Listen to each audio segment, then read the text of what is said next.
Let me start the class. Okay.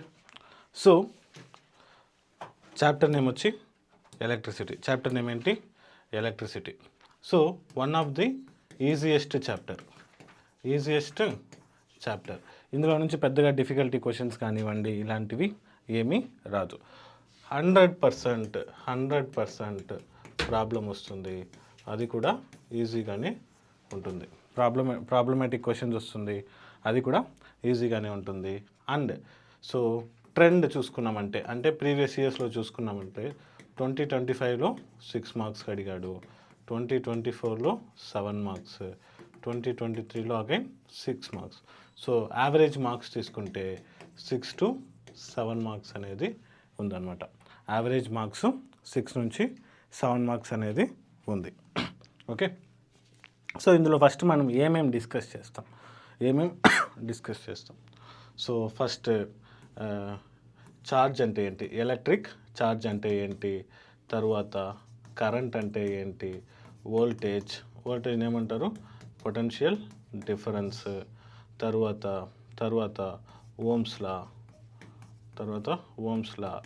Ohm's లాను VI and IV graph.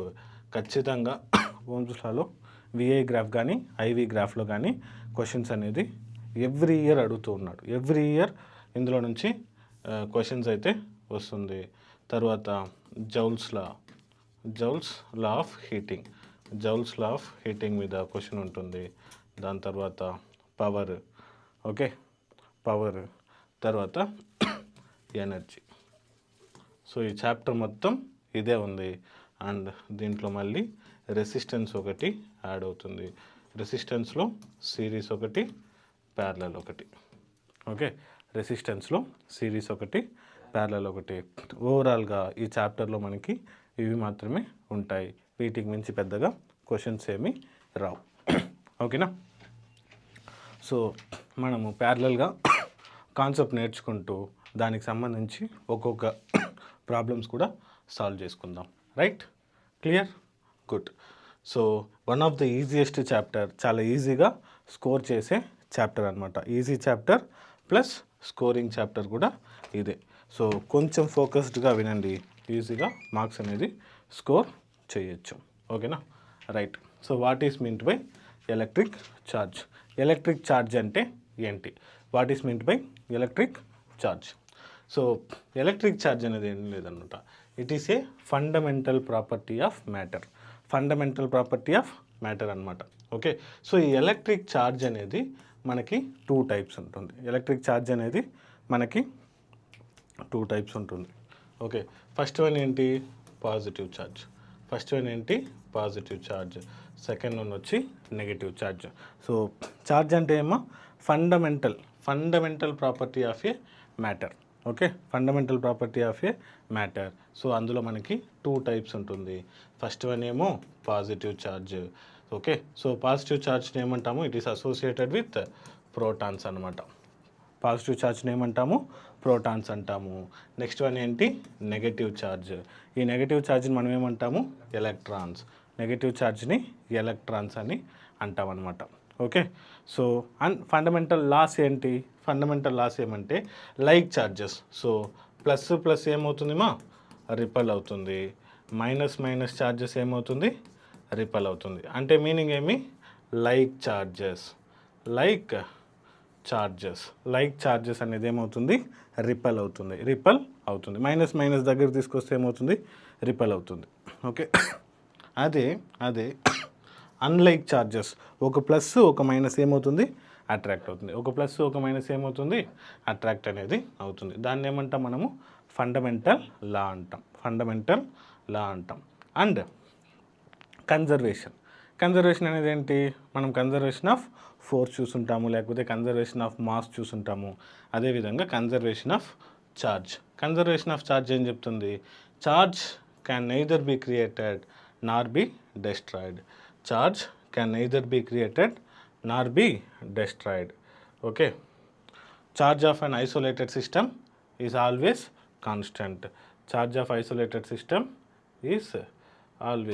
constant. Okay. So this is called conservation. Conservation. Okay, right.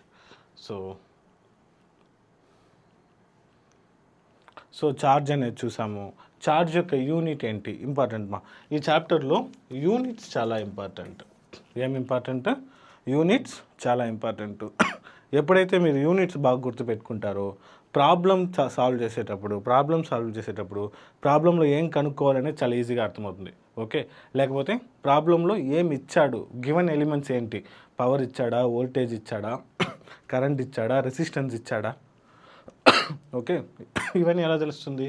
Units మనకి తెలిస్తే ఆటోమేటిక్గా మనకి తెలుస్తుంది అనమాట. Okay, so ఇప్పుడు మనం దేని గురించి చదువుతున్నాము? ఛార్జ్. సో ఛార్జ్ యొక్క standard international unit. Okay, SI unit of charge ఏంటి? Coulombs. Okay, SI unit of charge ఏంటి? కూలూమ్. దీన్ని క్యాపిటల్ సితో డినోట్ చేస్తారు. ఎస్ఐ యూనిట్ ఆఫ్ ఛార్జ్ ఏంటి? కూలూమ్స్. దీన్ని దేంతో డినోట్ చేస్తారమ్మా? సితో డినోట్ చేస్తారనమాట. ఓకే, సితో డినోట్ చేస్తారు. Smallest independent charge. Smallest independent charge అంటే ఏంటంటే the charge on electron. Okay, the charge on electron is considered as the smallest independent charge. దాన్నే ఫండమెంటల్ ఛార్జ్ అని కూడా అంటారనమాట. ఓకే, అగైన్ ఎలక్ట్రాన్ కాబట్టి electron is associated with negative charge. Electron is associated with negative charge అనమాట. So ఈ value of charge అనేది చాలా చాలా ఇంపార్టెంట్. ఓకే, ఈ వాల్యూ 100% గుర్తుపెట్టుకోవాలి. సో నోట్బుక్లో రాసుకోండి. నోట్బుక్లో ప్యారలల్గా మీకు ఇంపార్టెంట్ పాయింట్స్ నోట్ చేసుకుంటూ రండి మా, యూజ్ అవుతుంది. ఓకే, నేను క్లాస్ చెప్పేటప్పుడు ప్యారలల్గా ప్రాబ్లమ్స్ కానివ్వండి, లేకపోతే నేను చెప్పేటప్పుడు ఇంపార్టెంట్ పాయింట్స్ నోట్ చేసుకోండి. Okay, that will be useful for your exams. Okay, so ఎప్పుడు యూస్ అవుతుంది అంటే ఎగ్జామ్ ప్రిపేర్ అవుతారు కదా, ఎగ్జామ్కి ప్రిపేర్ అయ్యేటప్పుడు కంప్లీట్ చాప్టర్ చదవకుండా మీరు ఎప్పుడైతే ఈ షార్ట్ నోట్స్ అనేది రాసుకుంటారో, షార్ట్ నోట్స్ అంటే ఎట్లా ఉంటుందో తెలుసమ్మా? ఒక పేపర్ తీసుకుంటే ఆ పేపర్లో మాత్రం, ఫర్ ఎగ్జాంపుల్ ఒక నోట్బుక్ తీసుకున్నాం, ఓకేనా, ఒక నోట్బుక్లో ఒక పేజ్ అంతే, కంప్లీట్ చాప్టర్ అనేది అయిపోతుంది. ఓకే, సో దాన్ని రన్నింగ్ నోట్స్ అంటారు. ఎప్పుడైతే మనం క్లాస్ చెప్పేటప్పుడు రన్నింగ్ నోట్స్ రాస్తామో ఎగ్జామ్ దగ్గరలో రివిజన్ చేసేటప్పుడు చాలా చాలా ఈజీగా ఉంటుంది. ఓకే, నేను చాలామంది స్టూడెంట్స్కి చెప్పాను, మీకు చెప్పాను, బట్ ఐఎమ్ నాట్ షూర్ ఎంతమంది మీరు ఆ రన్నింగ్ నోట్స్ మెయింటైన్ చేస్తూ ఉన్నారు అనేది. Particularly for theory subjects, science, English, social. Okay, so ఇలాంటి సబ్జెక్ట్స్కి running notes is very important. Okay, so fundamental smallest independent charge. The charge on electron is considered as the smallest independent charge, and it is also called as fundamental charge. So charge in దేంతో denote చేస్తారు? Q తో denote చేస్తారు. Charge in దేంతో denote చేస్తారు? Q తో denote చేస్తారు. Okay, దీని యొక్క యూనిట్ ఏంటి? కూలూమ్స్. Okay, COULOMB. దీన్ని క్యాపిటల్ సితో డినోట్ చేస్తారనమాట. ఛార్జ్ని క్యూతో, దాని యొక్క ఎస్ఐ యూనిట్ కూలూమ్ని సితో డినోట్ చేస్తారు. Okay, right. So the value of charge. So Q యొక్క వాల్యూ ఫైండ్ అవుట్ చేయాలి అంటే ఎలా ఫైండ్ అవుట్ చేస్తామంటే we have a formula Q equal to NE. Q equal to NE, where N equal to number of electrons.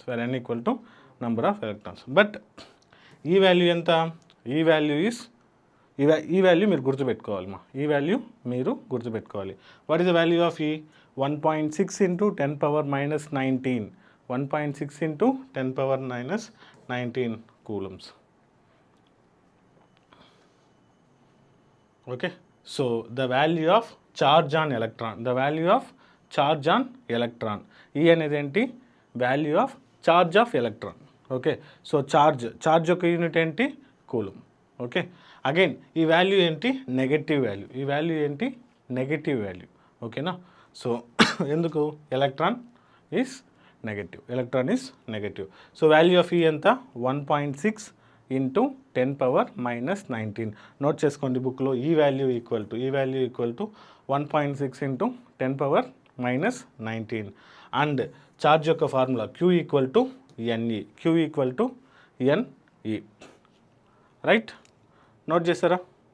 Yes,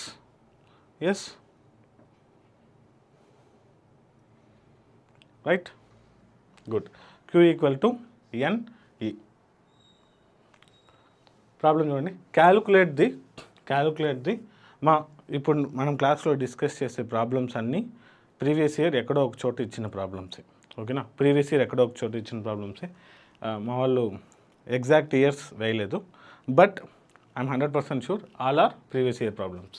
okay, calculate the number of electrons. Okay, calculate the number of electrons అనేది మనం calculate చేయాలి. Okay, constituting 1 coulomb of charge. 1 coulomb of ఛార్జ్లో ఎంత electrons ఉందని చెప్పి మనం calculate చేయాలి. Okay, so ఇక్కడ నంబర్ ఆఫ్ ఎలక్ట్రాన్స్ అంటే ఏంటి? ఈ. ఓకే, నంబర్ ఆఫ్ ఎలక్ట్రాన్స్ అంటే ఏంటి? యు. ఈ. Calculate the number of electrons considering 1 coulomb అంటే 1 కూలుంబ్ అంటే ఛార్జా. సో ఇప్పుడు ఏం కనుక్కోవాలి? Number of electrons n value కనుక్కోవాలి. ఛార్జ్ ఈ ఉంది. సో ఫార్ములా ఏంటి? Q equal to NE. Q value తెలుసా మనకి? 1 కూలుంబ్ అన్నాడు. 1 coulomb. So number of electrons n equal to q by e. Q value ఎంత? 1 కూలుంబ్ అన్నాడు. క్యూ వాల్యూ ఎంత? 1 coulomb. 1 divided by ఈ value ఎంతమా?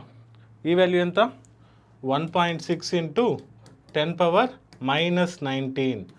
1.6 into 10 power minus 19. So ఈ 10 power minus 19 పైకి వెళ్తే 10 పవర్ ప్లస్ 19 అవుతుంది. సో 1/1.6 ఇంటూ 10 పవర్ 19 అవుతుంది. 1 divided by 1.6. 1 divided by 1.6 ఏమవుతుంది? 1 divided by 1.6. 1 divided by 1.6.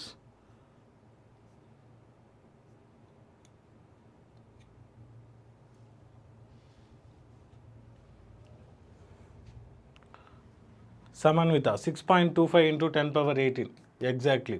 Actually ఏమొస్తుంది? 0.625 ఇంటూ 10 పవర్ 19 అవుతుంది. 10 పవర్ 19. సో 1 ఇక్కడ యాడ్ చేసినప్పుడు 6.25 into 10 power 18 is the answer. Okay, so n number of electrons ఎన్ని ఉంటాయేమో 6.25 ఇంటూ 10 పవర్ 18. రైట్, క్లియర్ అర్థమైందా? So మీకు ఎగ్జామ్ పాయింట్ ఆఫ్ వ్యూలో క్వశ్చన్స్ ఈ విధంగానే అడుగుతాడు, లేకపోతే డెఫినేషన్స్ అడుగుతాడు. ఛార్జ్ అంటే ఏమని డెఫినేషన్ అడిగి దీని మీద క్వశ్చన్స్ అడుగుతాడు. ఛార్జ్ అంటే ఏంటి? Fundamental unit of a matter. Okay, again charge 2 types ఉంటుంది. ఒకటేమో positive charge, it is associated with protons. ఇంకొకటి ఏంటి?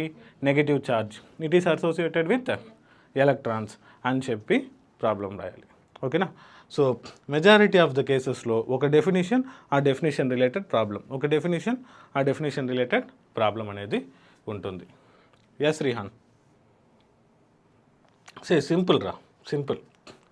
ఓకే, వాడేం కనుక్కోమన్నాడు క్వశ్చన్లో? నంబర్ ఆఫ్ ఎలక్ట్రాన్స్ కనుక్కోమన్నాడు. 1 కూలుంబ్ ఆఫ్ ఛార్జ్ అన్నాడు. Okay, so electrons, number of ఎలక్ట్రాన్స్కి ఛార్జ్. సో అందుకే నేను చెప్పింది ప్రతి ఒక్క దానికి యూనిట్ గుర్తుపెట్టుకోండి. So electrons 1 coulomb of charge. So Q యొక్క యూనిట్ ఏంటి? కూలుంబ్. సో మనం ఏం కనుక్కోవాలి? Number of electrons, charge. Okay, so n అనేది ఫైండ్ అవుట్ చేయాలి. సో క్యూకి, ఎన్కి, ఈకి రిలేటెడ్ ఫార్ములా ఏముంది? Q equal to NE. Q equal to n e. So q value ఎంత? 1 కూలుంబ్ అని ఇచ్చినాడు. క్యూ వాల్యూ ఎంత? 1 కూలుంబ్. ఎన్ వాల్యూ మనకి తెలియదు, సో అదే కనుక్కోవాలి. సో ఈని ఇటు సైడ్ పంపిస్తా. ఓకేనా? ఈ వాల్యూ మనకు తెలుసా? Yes, 1.6 into 10 power minus 19. So అదే మనం కనుక్కుంటాం. 1 divided by 1.6 into 10 power minus 19. So ఇది సాల్వ్ చేస్తే we get the answer. Right?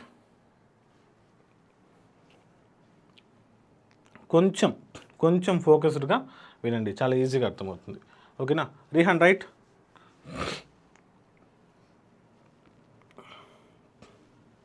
Good. So next question చూడండి. A body has a charge. Charge అంటే ఏంటి? Q value. A body has a charge అంటే ఏమి క్యూ వాల్యూ ఇచ్చాడు. Calculate the number of electrons gained, n value కనుక్కోవాలి or lost. గెయిన్డా lost అనేది మనం ఫైండ్ అవుట్ చేయాలి. గెయిన్డ్ ఆర్ లాస్ట్ అనేది మనం ఫైండ్ అవుట్ చేయాలి. సో ఎలా ఫైండ్ అవుట్ చేస్తాము చూద్దాం. ఓకే, సో క్యూ వాల్యూ ఎంత గివన్ క్యూ ఈక్వల్ టు 4.8 ఇంటూ 10⁻⁻19 coulombs. Okay, n equal to అదే ఫైండ్ అవుట్ చేయాలి. సో అగైన్ ఫార్ములా ఏంటి q equal to n e, రైటా? క్యూ ఈక్వల్ టు ఎన్ ఈ వాల్యూ తెలుసు, క్యూ వాల్యూ తెలుసు. సో ఇక్కడ ఏం కావాలి, ఎన్ equal to q by e. Q value ఎంత 4.8 ఇంటూ 10⁻⁻19 డివైడెడ్ బై 1.6 ఇంటూ 10⁻⁻19. క్యాల్కులేట్ చేయండి.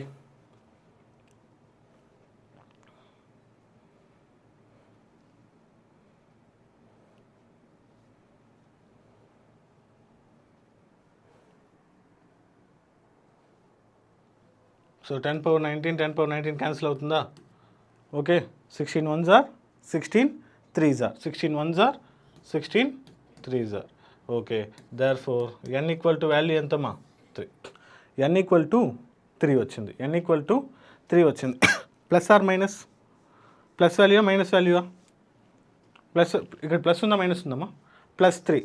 సో క్వశ్చన్లో ఏమడిగారు చూడండి, గెయిన్డ్ ఆర్ లాస్ట్ అన్నాడు. Gained or last.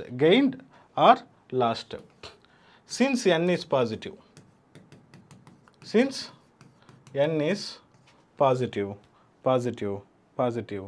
పాజిటివ్ ఎప్పుడు వస్తుందమ్మా? లాస్ ఆఫ్ ఎలక్ట్రాన్స్ అయితే పాజిటివ్. గెయిన్ ఆఫ్ ఎలక్ట్రాన్స్ అంటే నెగటివ్. ఇది గుర్తుపెట్టుకోండి. Sorry, loss of electrons positive, gain of electrons negative. Loss of electrons positive, gain of electrons negative. Therefore question answer ఏంటి? Overall answer ఏంట్రా? Loss of 3 electrons.